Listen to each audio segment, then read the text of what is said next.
तो सांख्यिकी स्टार्ट करते हैं। सांख्यिकी स्टैटिस्टिक्स होती क्या है, मतलब इसकी एप्लीकेशन की बात करो तो एप्लीकेशन तो इसकी बहुत ज्यादा वास्ट एप्लीकेशन है। मतलब हर फील्ड में सांख्यिकी कहीं ना कहीं काम आती है। ऐसा कोई फील्ड ही नहीं है जहाँ सांख्यिकी काम नहीं आती हो। चाहे बायोलॉजिकल फील्ड में, मेडिकल फील्ड में आगे जाके बात कर लो, या कॉमर्स फील्ड तो पूरा इसी पे टिका है भाई।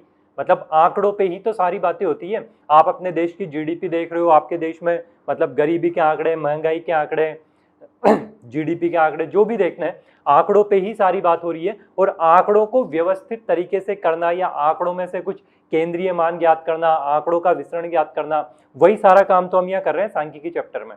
तो सांख्यिकी चैप्टर पूरी आंकड़ों पे बेस्ड है, तो आंकड़ों से रिलेटेड अपनी हर फील्ड में एप्लीकेशन है। तो बहुत ज्यादा इंपॉर्टेंट चैप्टर है सांख्यिकी स्टैटिस्टिक्स।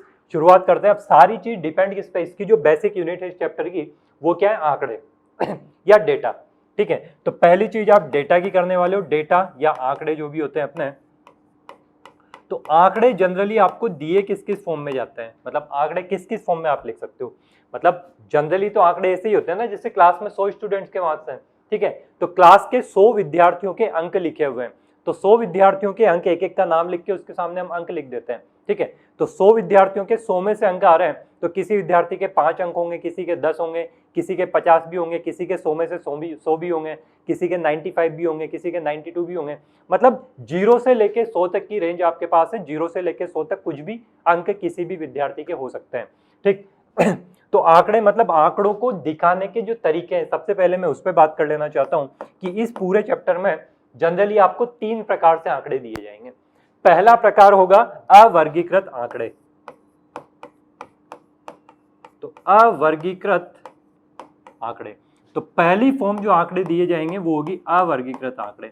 अब अवर्गीकृत आंकड़े का मतलब क्या है, कोई वर्ग वगैरह नहीं बना रखे हैं, डायरेक्ट आपको आंकड़े कॉमा लगा के लिख दिए। मतलब ऐसे लिखे हुए कुछ आंकड़े हैं, x1, x2, x3, x4, इस तरह आपको ये n ऑब्जर्वेशंस या n आंकड़े दे दिए गए हैं। इन आंकड़ों का जो भी आपको माध्य ज्ञात करना है, माध्यिका ज्ञात करनी है, वो सारी बातें आगे करेंगे।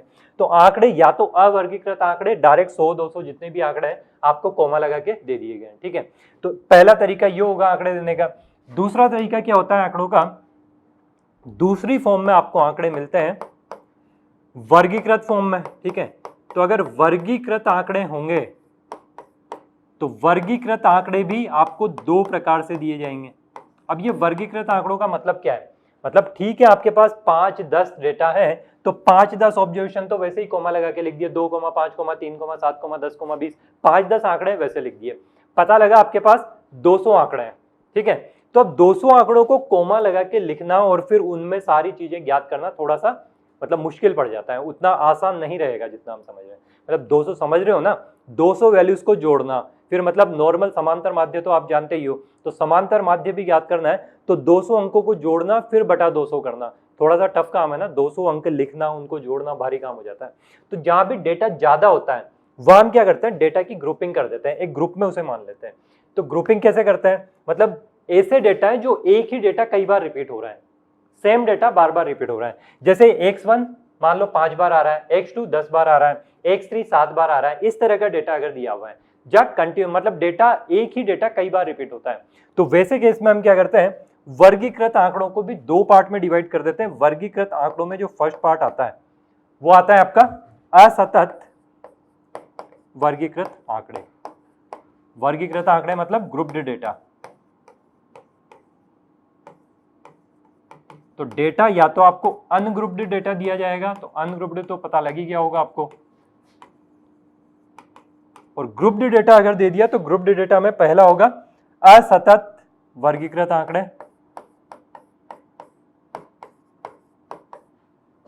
तो असतत वर्गीकृत आंकड़े, असतत मतलब डिस्क्रीट, मतलब आपको ये दे दिया डिस्क्रीट फ्रीक्वेंसी डिस्ट्रीब्यूशन।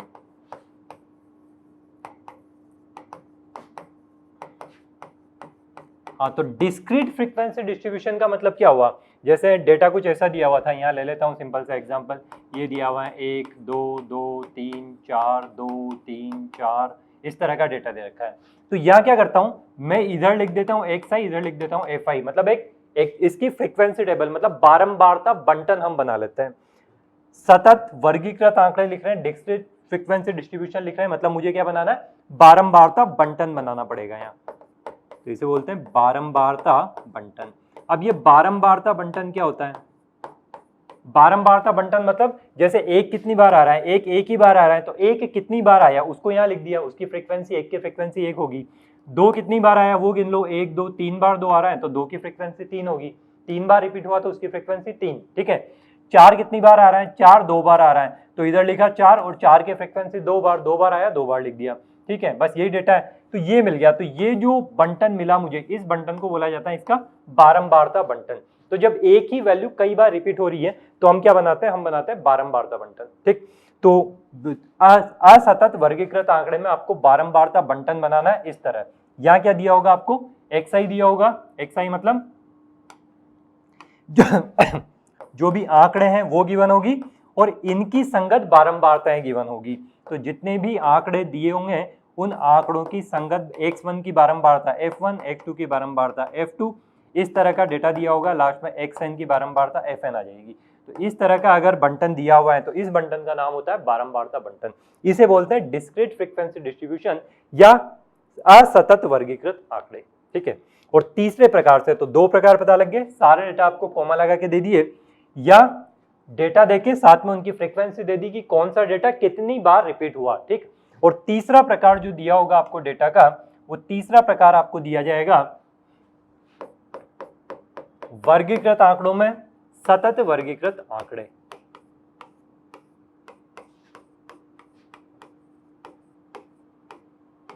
सतत वर्गीकृत आंकड़े, हाँ, तो सतत वर्गीकृत आंकड़े मतलब क्या बोलेंगे इसे, सतत मतलब कंटिन्यूअस। हाँ, तो तीसरा प्रकार होगा कंटिन्यूअस फ्रीक्वेंसी डिस्ट्रीब्यूशन।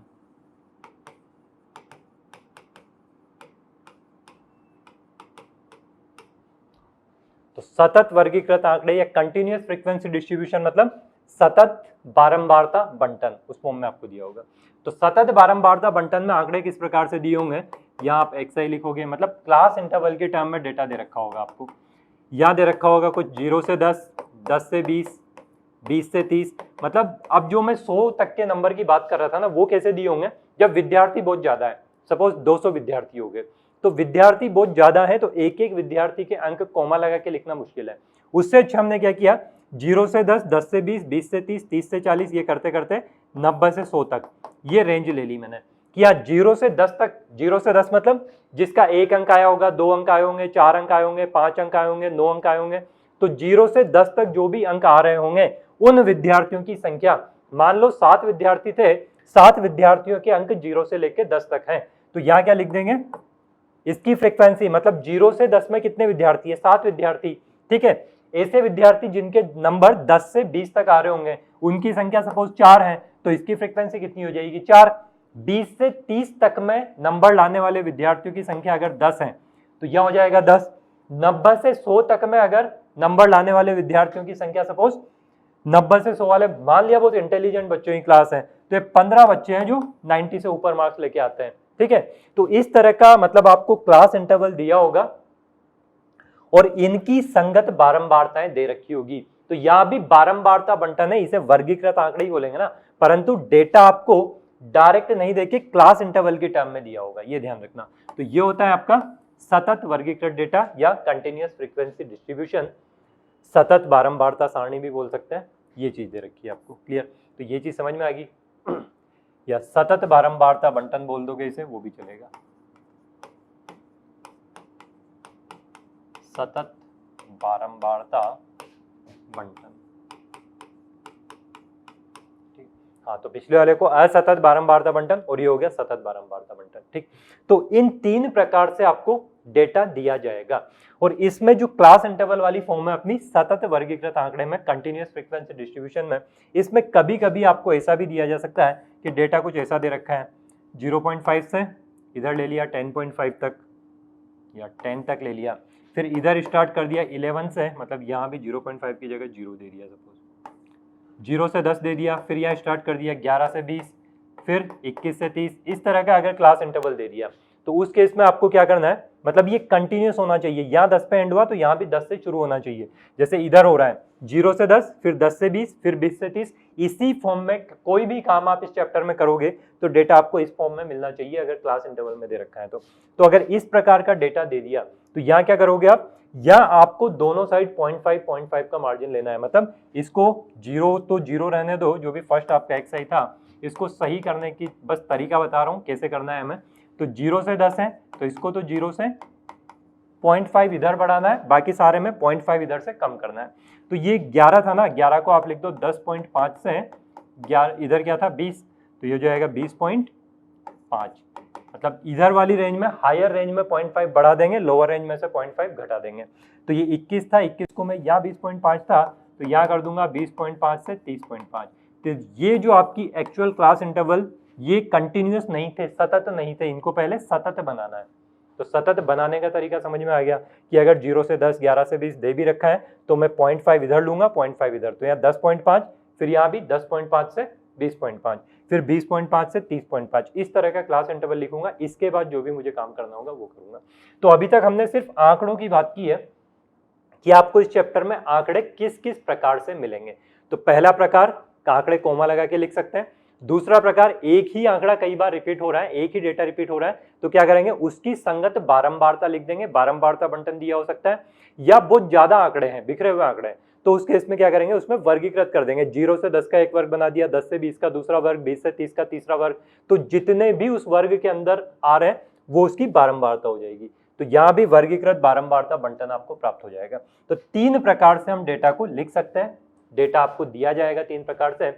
अब डेटा मिलने के बाद, मतलब डेटा मिल गया तो हमें करना क्या है इस चैप्टर में, ठीक है, डेटा आपके पास आ गया, अब आपको करना क्या है उस डेटा के साथ, आपको फाइंड करना है सबसे पहले तो केंद्रीय प्रवृत्ति के माप। तो पहली हेडिंग जो इस चैप्टर में डेटा के बाद हम डालने वाले वो है केंद्रीय प्रवृत्ति के माप। हाँ, तो वैसे तो आप लोग होंगे परिचित इस पर्टिकुलर चैप्टर से। केंद्रीय प्रवृत्ति के माप, हाँ, क्या होता है केंद्रीय प्रवृत्ति के माप, केंद्रीय प्रवृत्ति होती क्या है, उसको कैसे मापते हैं, क्या होते हैं केंद्रीय प्रवृत्ति के माप, कुछ याद होगा, मेजर ऑफ सेंट्रल टेंडेंसी।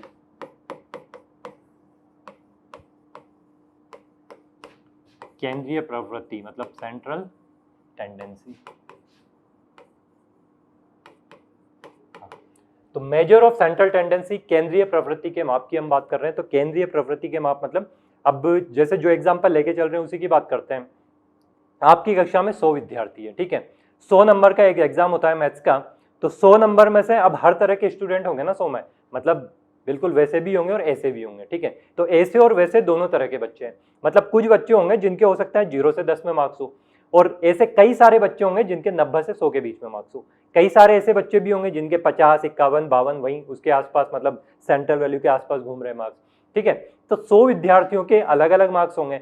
अब सपोज मुझे रिपोर्ट करना है इटूज में, मतलब किसी ने पूछा है मुझसे कि भाई इस क्लास की ओवरऑल परफॉर्मेंस क्या है वो मुझे बताइए आप, मतलब मुझे कोई एक सेंट्रल वैल्यू बतानी है इस क्लास की, कि मुझे तो आप एक आंकड़ा बता दो, बस एक वैल्यू बता दो जिससे मुझे इस क्लास के बारे में इंफॉर्मेशन पता चल जाए कि इस क्लास की परफॉर्मेंस है कैसी। तो मैं क्या करूंगा, मैं मतलब कोई सेंट्रल वैल्यू निकालने की कोशिश करूंगा ना। तो वो सेंट्रल वैल्यू कैसे निकाली जाए, वो केंद्रीय मान कैसे मापा जाए, उसके तरीके हम पढ़ने वाले हैं केंद्रीय प्रवृत्ति के माप में। मतलब कोई भी आंकड़ों का समूह आपको दिया गया है, कोई भी डेटा आपको दे रखा है, उस डेटा की सेंट्रल वैल्यू कैसे पता करेंगे। 100 विद्यार्थियों के नंबर मुझे पता है और मुझे एक नंबर से सामने वाले को इस क्लास की परफॉर्मेंस बतानी है। तो मैं क्या करूं, सबका या तो एवरेज ले लूं, ठीक है, मतलब सबके नंबर जोड़ दिए और बटा 100 कर दिया, 100 विद्यार्थी है तो जो भी मान आया वो क्या बोलते हैं इसे, माध्य, मतलब माध्य ज्ञात कर लिया मैंने सारे मानों का, सारे अंकों का, और सामने वाले को बोल दिया कि हाँ भाई इस क्लास की परफॉर्मेंस इतनी है। तो माध्य सपोज 0 से 100 तक जितने भी नंबर आ रहे थे सबका माध्य ज्ञात किया, 50 के आसपास कुछ आ गया, मैंने बोल दिया 50। तो अब सामने वाले के माइंड में क्या गया कि इस क्लास की परफॉर्मेंस कितनी है, 50%, मतलब इस क्लास में जो स्टूडेंट है उनके नंबर 50 के आसपास रहते होंगे, यही गया ना इंप्रेशन सीधा।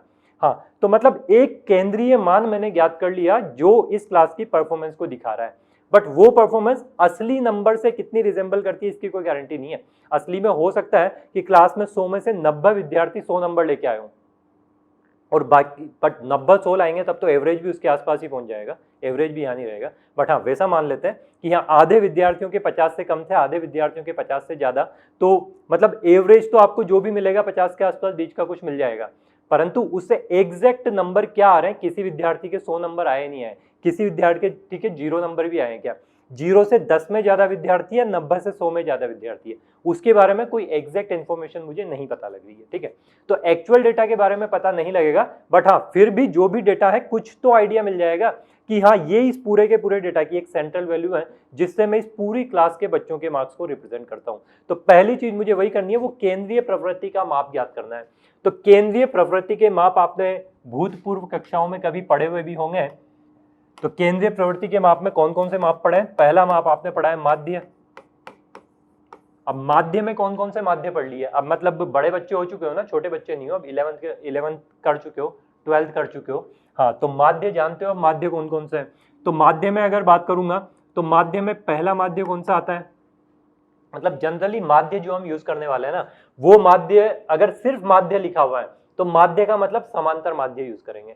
बट समांतर माध्य के अलावा भी माध्य होते हैं, उनकी भी हम बात करने वाले हैं। क्लियर?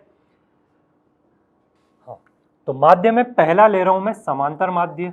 ठीक है, तो वैसे समांतर माध्य तो पढ़ चुके हो, मतलब भली भांति परिचित हो समांतर माध्य से, क्या होता है समांतर माध्य।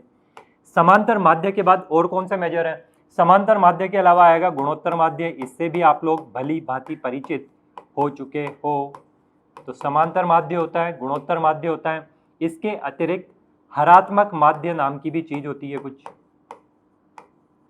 हरात्मक माध्य। ठीक है, तो ये 3 प्रकार के तो आपको पढ़ना है माध्य। माध्य के बाद सेकंड क्या होता है? सेकंड माध्यिका, ये नाम भी आपने सुना हुआ होगा और क्वेश्चंस वगैरह किए होंगे भूतपूर्व कक्षाओं में। ठीक है, तो माध्य से आप परिचित हो, तीनों प्रकार के माध्य आप जानते हो कैसे ज्ञात किए जाते हैं। माध्यिका भी आपको पता होना चाहिए क्योंकि नई कुछ भी नहीं है, सारी चीजें वही हैं जो कहीं ना कहीं आपने पढ़ी है, नया कुछ भी नहीं पढ़ाने वाला हूं। सब कुछ आप अच्छे से क्वेश्चन प्रैक्टिस कर चुके हो, बड़ी बड़ी टेबल बना बना के बहुत सारी चीजें आपने ऑलरेडी पिछली कक्षाओं में फाइंड की है, तो उन्हीं को रिवाइज कर रहे हैं एक तरह से, बहुत शॉर्ट में रिवाइज करेंगे क्योंकि मेंस में जो एप्लीकेशन है बस उसी की बात हम करने वाले हैं। हम डिटेल में नहीं जाएंगे कि सारणियां, बड़ी बड़ी सारणियां अपने मेंस में कभी नहीं आती, सारणियां बनाओगे, सारणियों से कुछ फाइंड करोगे, वैसे क्वेश्चन नहीं आते। क्वेश्चन आप करके देखोगे मेंस के, मतलब बेहद आसान क्वेश्चन आते हैं, बिल्कुल इजी इजी क्वेश्चन आते हैं। तो हमें बेसिक्स पढ़ना है, तो वही जो पिछली कक्षाओं में पढ़ा है ना उसको एक बार शॉर्ट में रिवाइज कर रहे हैं। बस रिवाइज करके क्वेश्चन करोगे, अपने आप सारे आंसर खुद से देना शुरू कर दोगे। तो केंद्रीय प्रवृत्ति के माप में माध्य होता है, माध्यिका होती है, और तीसरा क्या होता है? बहुलक। हाँ, तो ये माध्यिका, बहुलक, ये तो मतलब सबको याद होंगे क्या होता है। एक एक करके इन टॉपिक्स को मैं लेने वाला हूं। क्लियर? तो सबसे पहले लेता हूं समांतर माध्य। तो केंद्रीय प्रवृत्ति के 3 माप, माध्य, माध्य में समांतर माध्य, गुणोत्तर माध्य, हरात्मक माध्य, उसके बाद माध्यिका और उसके बाद बहुलक। इनका चलो इंग्लिश नाम भी याद रख लेना, कभी अगर मेरे मुंह से निकल जाए तो याद होना चाहिए। माध्य मतलब इसको क्या बोलूंगा मैं? मीन। मीन होता है माध्य। ठीक, अब माध्य मतलब मीन जानते हैं। समांतर माध्य क्या होता है? Arithmetic mean. गुणोत्तर माध्य क्या होता है? Geometric mean. और हरात्मक माध्य को क्या बोलते हैं हम? Harmonic mean.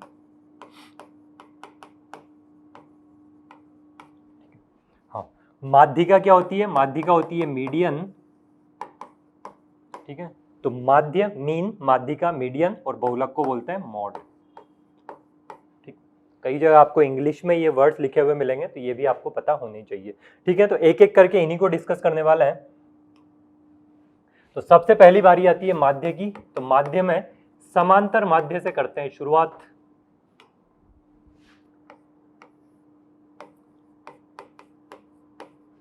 समांतर माध्य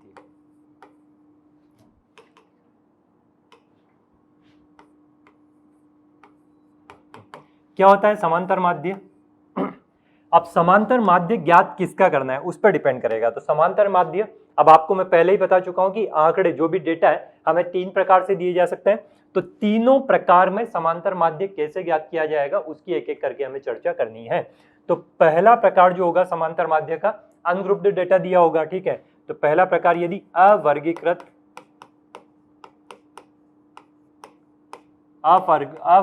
आंकड़े अगर आपको दिए गए हैं, तो अवर्गीकृत आंकड़े कैसे होंगे, ऐसे होंगे x1, x2, x3, xn, ये आंकड़े दे दिए। तो इनका समांतर माध्य कैसे ज्ञात किया जाता है? समांतर माध्य को दर्शाएंगे कैसे हम, इससे x के ऊपर बार लगा दिया, x बार से, ठीक। तो समांतर माध्य x बार बराबर क्या हो जाएगा, इन सबको जोड़ दो, x1 plus x2 plus x3 xn तक सबको जोड़ा बटा n। तो समांतर माध्य क्या मिल जाएगा, x बार बराबर सिग्मा से रिप्रेजेंट कर दूं इसको, सिग्मा xi बटा n, ठीक है।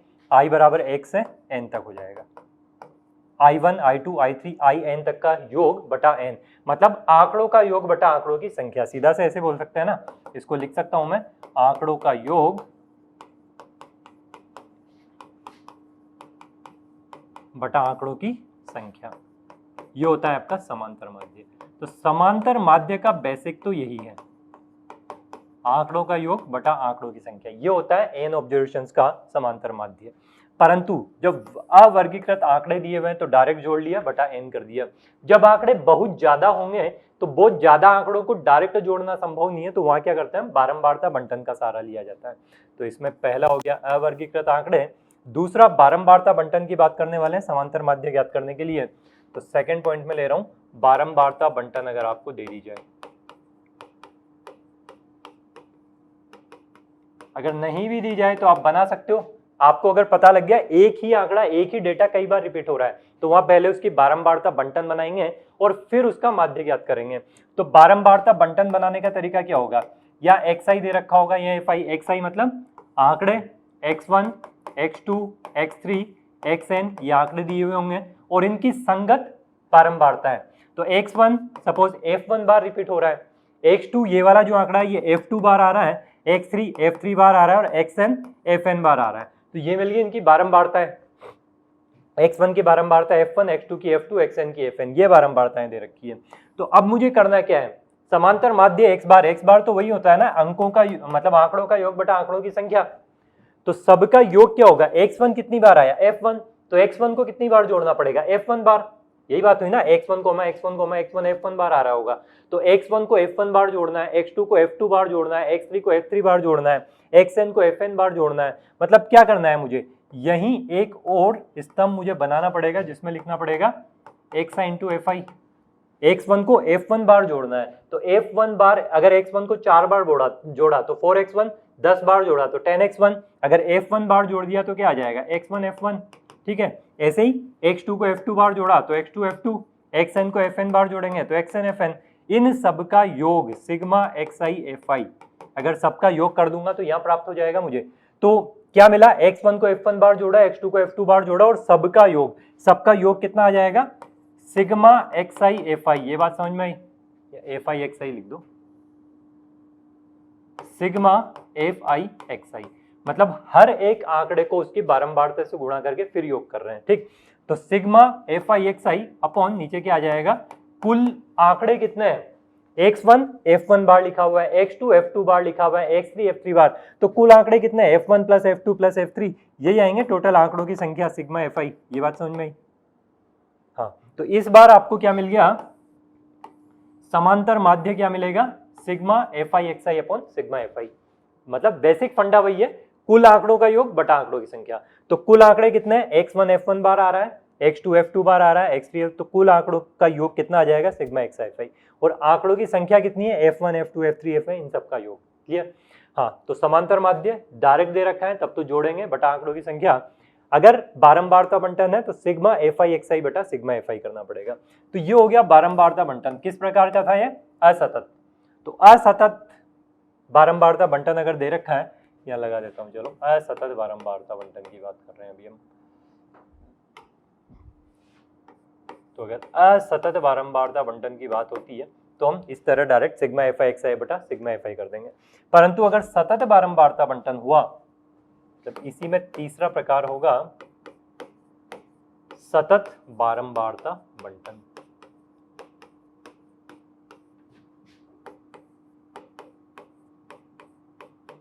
हाँ, तो सतत बारंबारता बंटन में क्या होगा, आपको कुछ क्लासेस दे रखी होगी 0 से 10, 10 से 20, 20 से 30, इस तरह होगा कुछ। और लास्ट में मतलब जो भी मतलब ऐसे क्लासेस दे रखी होगी, सपोज 90 से 100 तक 10 क्लास ले लेता हूँ, ऐसे कुछ दे रखी होगी, ठीक। और इनके संगत इनकी बारंबारताएं दे रखी होगी। इसकी बारंबारता मान लिया F1 है, फिर इधर F2 है, F3 है, ऐसे ही इसकी F10 कुछ बारंबारताएं होगी, ठीक। हाँ, तो यहाँ क्या करना है, यहाँ भी वही काम करना है जहां भी बारंबारता बंटन है ना, मतलब जो आपका समांतर माध्य का फॉर्मूला है वो तो यही लगने वाला है, सिग्मा xi इंटू fi बटा सिग्मा fi, ठीक है। मतलब x, अब पर यहाँ xi क्या है, यहाँ xi तो वहां सीधे सीधे नंबर दिए हुए थे, यहाँ xi सीधे सीधे नंबर नहीं दिए हुए हैं। तो यहाँ क्या करेंगे, पहले xi लिखेंगे, xi में क्या करेंगे हम, इन दोनों की बीच वाली वैल्यू, मतलब अगर ये a से b तक क्लास दे रखी है ना, तो आपको क्या करना है, xi बराबर क्या हो जाएगा, a प्लस बी बटा 2, ये लिख दो सीधा सा। तो यह xi क्या होगा, 0 प्लस 10 बटा 2, मतलब यहाँ 5 या 10 से 20,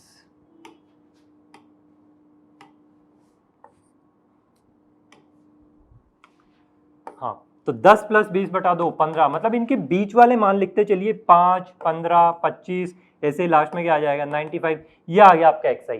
बाकी सारा काम वही है ना, अब इसको हटा दो, सारा काम यहीं से करना है, ज्ञात कर लोगे, ऐसे ही ज्ञात करना होता है ना। तो मतलब fi तो आपके पास है ही, और xi जो क्लास में दे रखा था उसमें क्या किया, इनका बीच वाला मान उठा के रख लिया। मतलब ये याद रखो, xi क्या होता है, a से b अगर क्लास है तो a प्लस बी बटा 2, तो a प्लस बी बटा 2 करते जाओगे अपने आप, ये मान xi आ गया। अब xi और fi मतलब वही जो असतत बारंबारता बंटन में किया था, डायरेक्ट xi और fi का गुणनफल, इधर क्या लिखेंगे, xi इंटू fi गुणनफल लिखोगे, यहाँ प्राप्त हो जाएगा सिग्मा fi xi, ठीक है। और यहाँ क्या प्राप्त होगा, सिग्मा fi, दोनों आंकड़े मिल गए, मतलब सिग्मा fi xi बटा सिग्मा fi क्या मिल जाएगा आपको, समांतर माध्य प्राप्त हो जाएगा। तो ये हो गया आपका सतत बारंबारता बंटन के लिए माध्य ज्ञात करने का तरीका। परंतु असतत हो या सतत हो, दोनों में कई बार क्या होता है, मतलब ये जो वैल्यू है xi की, ये xi की वैल्यू बहुत ज्यादा बड़ी बड़ी वैल्यू मिल जाती है। तो जब भी ऐसा सीन आ जाए कि ये वैल्यू बारंबारता बंटन सतत या असतत जो भी है, बारंबारता बंटन आपको दिया गया है, मतलब असतत और सतत में अंतर क्या हुआ, अगर सतत दे भी रखा है तो क्लास की बीच वाली वैल्यू उठा ली a प्लस बी बटा 2 से, ठीक है, तो बन गया वही असतत बारंबारता बंटन। तो अपना मेन फोकस किस पे है, फोकस अपना इस पे असतत, मतलब xi तो आपको क्लास इंटरवल दे रखा है तो भी मिल जाएगा, xi और fi आपके सामने है, ठीक। परंतु ये जो मान है xi के, ये बहुत बड़े बड़े मान है, तो उस केस में हम क्या करते हैं, मतलब डायरेक्ट अब इनको गुणा करना, गुणा करके जोड़ना, ये भी फिर से एक भारी भरकम सा काम हो जाएगा। तो इतना भारी भरकम सा काम नहीं करना चाहते तो हम क्या कर देते हैं, हम इन आंकड़ों को थोड़ा छोटा बना सकते हैं। कैसे बना सकते हैं छोटा, मतलब यहाँ एक एज्यूम्ड मीन, मतलब माना हुआ माध्य आप मान लीजिए कि ये जो भी मान लिखे हुए हैं ना x1 से xn तक, इन्हीं में से किसी एक को जो भी जनरली बीच में जो भी वैल्यू दिखती है उसको मान लेता हूं कि यही माध्य है। वो एक्चुअल में माध्य नहीं है, वो माना हुआ माध्य है। तो दूसरा तरीका क्या है इसका, जब भी डेटा बड़े दिए हुए हैं तो हम क्या करेंगे, मतलब शॉर्टकट मेथड बोला जाता है, अब सही में शॉर्टकट है या नहीं है, बट हाँ, जब बड़े बड़े डेटा दिए हुए हैं तो बड़े बड़े डेटा दिए होने पर ये मेथड रियल में काफी आपका काम आसान कर देगा, कैलकुलेशन आपको उतनी बड़ी बड़ी नहीं करनी पड़ेगी। तो यहाँ क्या कर देते हैं, माना माध्य, माध्य अपनी तरफ से मान लेते हैं कि ये x1 x2 x3 x4 कुछ है, तो इसमें से कुछ माध्य कुछ मान लिया मैंने, x को माध्य मान लिया, सपोज यहाँ बीच में कोई मान होगा x5 x6, उसको मैंने माध्य मान लिया, या इसको a से ही डिनोट करते हैं जनरली माध्य को। तो माध्य माने हुए माध्य को सपोज मैंने a बोल देता हूँ, a है माना हुआ माध्य, ठीक। हाँ, तो अगर एक माध्य मान लिया तो उसके बाद क्या करना है, उस माध्य से विचलन ज्ञात करना है, माध्य से सबका वेरिएशन ज्ञात करना है, डेविएशन। तो सारे डेटा इस माध्य से कितने कितने अलग है, मतलब मैं क्या करूंगा, xi ये di फाइंड करूंगा, di मतलब डेविएशन, डेविएशन या विचलन। तो di क्या होगा, ये जो जितने भी डेटा दे रखे हैं ना, इनमें से सबसे इस माने हुए माध्य को मैं घटा दूंगा, तो xi माइनस a कुछ आ जाएगा मेरे पास, di मतलब विचलन आ जाएगा। तो ये जो विचलन आ रहा है, ये मतलब सारे xi में से a को घटाया, x2 में से घटाया, xn में से घटाया, तो di मान प्राप्त हो जाएगा। इधर ही करते हैं, अलग से करते हैं इसे पूरा। हाँ, तो आपके पास xi था कुछ, fi था, x1 x2 x3 xn, ये सारे मान थे, ठीक है। बीच में कहिए एक्स एक, वैसे एक्स की जरूरत ही नहीं है, छोड़ो। इनकी frequency F1, F2, F3, Fn ये फ्रीक्वेंसीज दे रखी है, ये बारंबारता बंटन आपको दी गई है। अब आपने माना हुआ जो माध्य है, माना हुआ माध्य सपोज A मान लिया, उसके बाद क्या फाइंड कर रहे हो आप, विचलन फाइंड कर रहे हो माध्य से। तो विचलन DI ज्ञात किया, वो क्या आएगा xi माइनस a, ठीक है। तो क्या किया आपने, जो भी माना हुआ आपका माध्य था उसको सारे xi में से घटा दिया। तो अब क्या हुआ, उस माध्य मतलब ये सारे एक ही, जैसे हजारों में कोई डेटा है सारा 5000, 10,000, 20,000, 5,555, 6,636 वैसे डेटा थे। तो इन्हीं में से किसी एक मान को आपने माना हुआ माध्य मान लिया और उसको सब में से घटा रहे हो। तो मतलब जैसे 6,000, 7,000 के आसपास के डेटा थे, तो अब क्या हुआ, सब में से एक घट गया तो डेटा छोटे हो गए ना। जैसे पता लगा डेटा सारे 4,000 से 6,000 में थे और आपने सब में से एक माध्य 5,000 माइनस कर दिया, तो अब सारे डेटा 1,000 के अंदर आ गए, या उससे भी बड़े लाखों में हो सकते हैं डेटा। तो उन्हीं के बीच की वस्तु माइनस कर दोगे, उन्हीं के बीच की कोई संख्या माइनस कर दी, तो अब ये जो DI आएगा ये एक छोटा नंबर आ जाएगा ना। तो यह आपके पास DI मिल जाएगा आपको, D1, D2, D3, DN, ये डेविएशन मतलब विचलन मिल गया।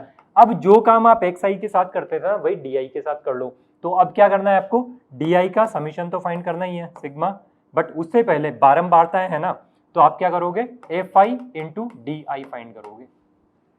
D1 तो x1 का है ना, बट x1 कितनी बार आ रहा था, F1 बार रिपीट हो रहा है, उसकी बारंबारता F1 है, मतलब ये जो विचलन मिला D1 ये कितनी बार मिलना चाहिए, ये F1 बार मिलना चाहिए। तो F1 इंटू D1 ऐसे डाटा इस तरफ आ जाएंगे, ठीक है। ये पूरा काम हमें करने, क्वेश्चंस में करने की जरूरत नहीं पड़ेगी, बट आपको क्वेश्चन जहां करना है उनको समझने के लिए पहले ये सब चीजें समझनी पड़ेगी कि हाँ आपने ये काम किया हुआ है कभी, ठीक है। ये चीजें याद रहेगी तभी आगे का काम कर पाओगे।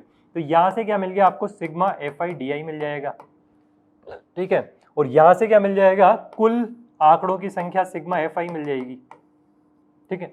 हाँ, तो अब जो समांतर माध्य लिखेंगे, यदि ये चीज आपको दे रखी है, तो अब जो असली समांतर माध्य प्राप्त होगा,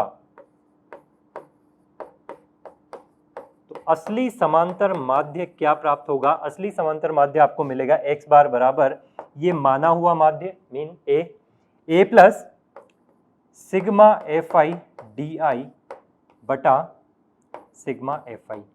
हाँ, क्या किया ये हमने, बड़ा आसान सा काम किया है। देखो, किसी एक को मान लिया मैंने माध्य, ठीक है।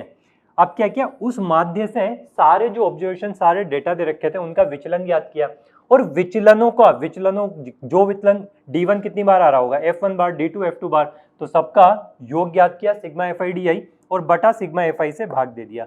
तो इससे हुआ क्या, ये क्या मिला, सिग्मा Fi DI बटा सिग्मा Fi क्या मिल गया मुझे, उन कुल विचलनों का माध्य मिल गया, ठीक है। तो ये माध्यों का, सारे माध्यों का योग बटा कुल आंकड़ों की संख्या, यही है ना। तो ये विचलनों का माध्य मिल गया।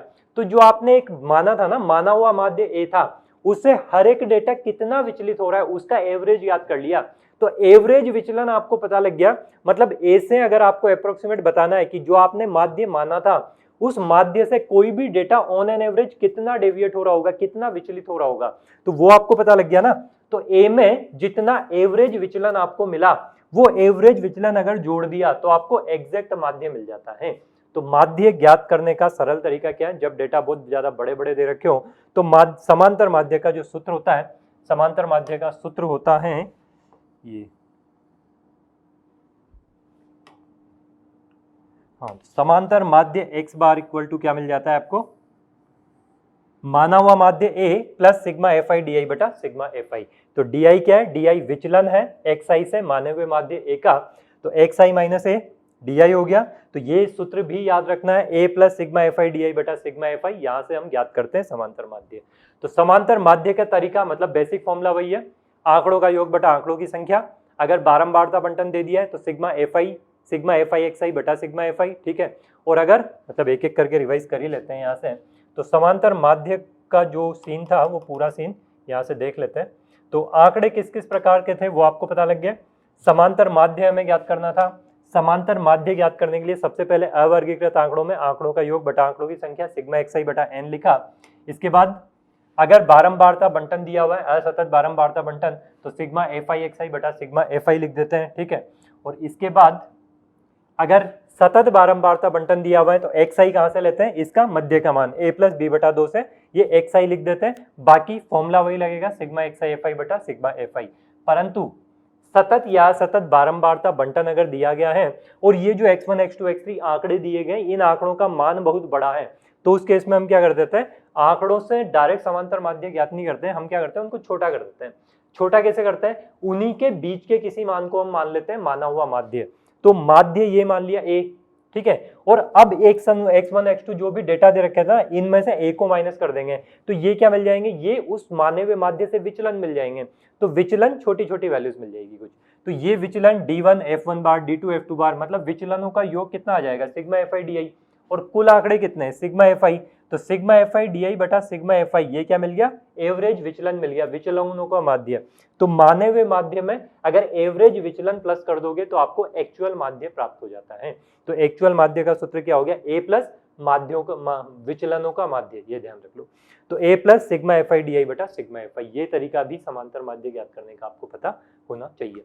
तो ये चार तरीके, मतलब बेसिक फॉर्मूला तो वही है, आंकड़ों का योग बटा आंकड़ों की संख्या, उसी पे काम कर रहे हैं, और थोड़ा अलग फॉर्मूला है। अगर मान लिया तो माने हुए माध्य के रेस्पेक्ट में a plus sigma fi di by sigma fi, तो माना हुआ माध्य, या इसको हम इंग्लिश में अगर बात करें तो इसको बोलते हैं एज्यूम्ड मीन, एज्यूम किया हुआ है इसको a को, ठीक है। तो एज्यूम्ड मीन को सारे डेटा में से माइनस किया तो डेविएशंस मिल गए, विचलन, विचलन को बोलते हैं डेविएशन, ठीक है। तो एवरेज डेविएशन फाइंड किया और उसको माने हुए माध्य एज्यूम्ड मीन में जोड़ दिया, तो आपको समांतर माध्य प्राप्त हुआ। तो ये तरीके हुए अपने समांतर माध्य ज्ञात करने के, ठीक है। अब समांतर माध्य के बाद नेक्स्ट आते हैं गुणोत्तर माध्य पे। तो गुणोत्तर माध्य की भी चर्चा करते हैं, चलिए। तो सेकंड चीज जो अपने पास आती है वो आती है गुणोत्तर माध्य। तो जनरली माध्य वर्ड जहां भी यूज किया जाएगा ना, समांतर माध्य के लिए ही यूज किया जाएगा।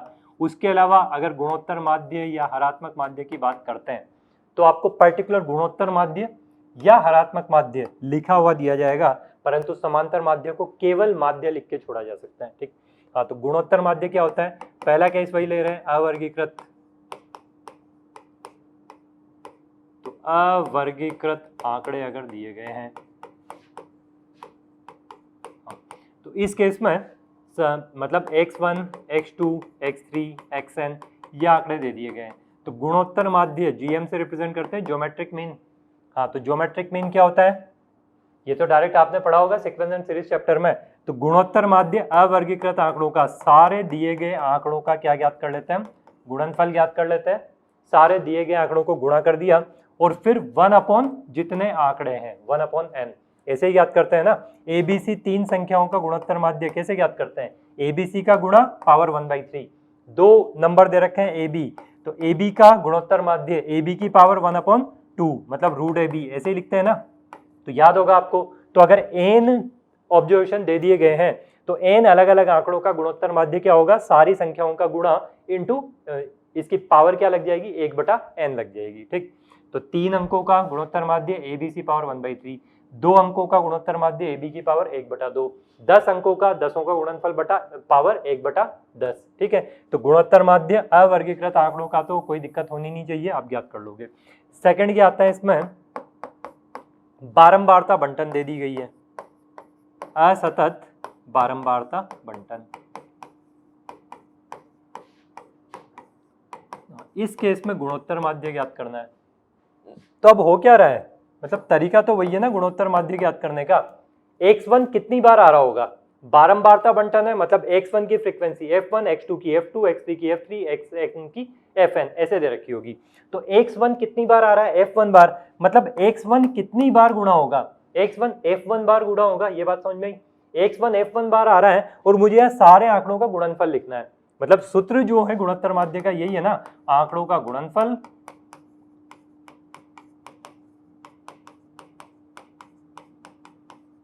और इसकी पावर कितनी है 1/n, जितने आंकड़े हैं n आंकड़ों की संख्या है, यही लिखना है। तो सारे आंकड़ों को गुणा करना है, तो x1 को कितनी बार गुणा करूंगा, f1 बार, तो x1 की पावर f1, x2 को कितनी बार गुणा करूं, f2 बार, तो x2 की पावर f2, x3 की पावर f3, ऐसे ही चलेगा। और xn कितनी बार आ रहा है, fn बार, तो xn की पावर fn।